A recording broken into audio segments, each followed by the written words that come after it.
जय अयं निजः परो वेत्ति गणना लघुचेतसां उदारचरितानां वसुदैव कुटुंबकं मनది భారతీయ కుటుంబం వసుదైవ కుటుంబం భారత మాత కుటుంబం భారత అంటేనే భా ఇది చెప్తే ప్రకాశవంతమైనటువంటి సంస్కృతి సంప్రదాయాలందు అనురక్తి ఆసక్తి ఉంటాం కాబట్టి భారతీయం. కర్మభూమి, పుణ్యభూమి, ధన్యభూమి, ధర్మభూమి, యోగభూమి, తపోభూమి, భారతభూమి.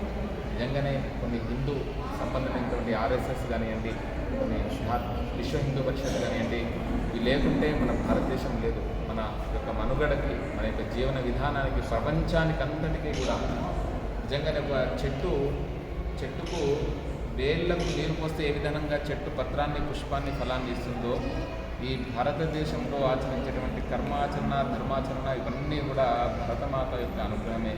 మనము అయోధ్య, మధుర, మాయా, కాశీ, కాంచి, అవంతిక ఇలాంటి మోక్షపురులు అంటారు. ఇవన్నీ కూడా ఇక్కడ ఉజ్జయిని, మహాకాళేశ్వర్, మనకు దక్షిణ భారతదేశంలో కామాక్షి, కంచి అయితే ఈ మిగతావన్నీ కూడా ఈ 6 పుణ్యక్షేత్రాలు ఏవైతే ఉన్నాయో మోక్షపురులన్నీ కూడా ఉత్తర భారతదేశంలో ఉన్నాయి.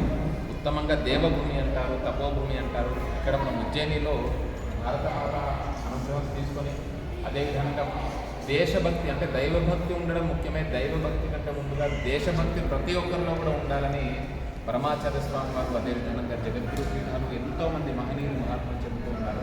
ఇలా ఇక్కడ భారతదేశ ఈ ఉజ్జయినిలో అడుగు పెట్టగానే, ఇక్కడ భక్త నివాసకు వచ్చే ముందు ఈ భారతమాత విగ్రహానికి చూడగానే శరీరం అంతా కూడా ఒక ఆనందంతో పొలిగించిపోయింది. మా చంద్రశేఖరన్నయ్య, అసలు చంద్రశేఖరన్నయ్య ఎంతో ఇక్కడికి రాగానే వారు ఆర్ఎస్ఎస్ గీతం ఉంటుంది, ఒక్కసారి పాడుతుంది.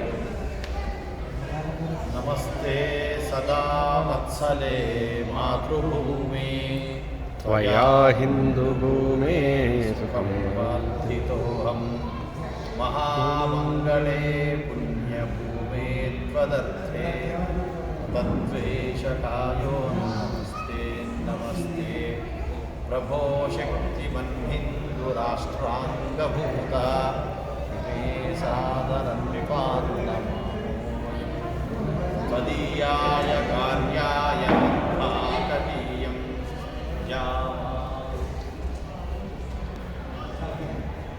గీతం పాడుతుంటేనే మనకు ఆనంద బాష్పాలు వస్తుంటాయి. అటువంటి ఈ భరతమాత ఒడిలో మనమందరం కూడా ఎంత క్షేమంగా ఉన్నామంటే ఆ భరతమాత యొక్క అనుగ్రహం. ఆమెనే నవదుర్గలుగా ఆ మహాకార్య అన్ని యొక్క రూపమే యొక్క భరతమాత. కాబట్టి ఇక్కడ భరతమాతను అందరం కూడా రోజు ఆరాధించాలి. ఈ యొక్క భరతమాత యొక్క గీతాన్ని రోజు కూడా ఆ దేవతా మూర్తి ముందు పఠించాలి. అప్పుడే మనం భారతీయులుగా మనుగడను మనము సాగించగలుగుతాము. ఆ నవదుర్గలుగా ఉన్నటువంటి అమ్మవారికి మనము కృతజ్ఞతాపూర్వకంగా అర్పించేటువంటి యొక్క భక్తితో ఉన్నట్టు ఆ యొక్క అంజలి అని చెప్పి విశ్వసిస్తున్నాను.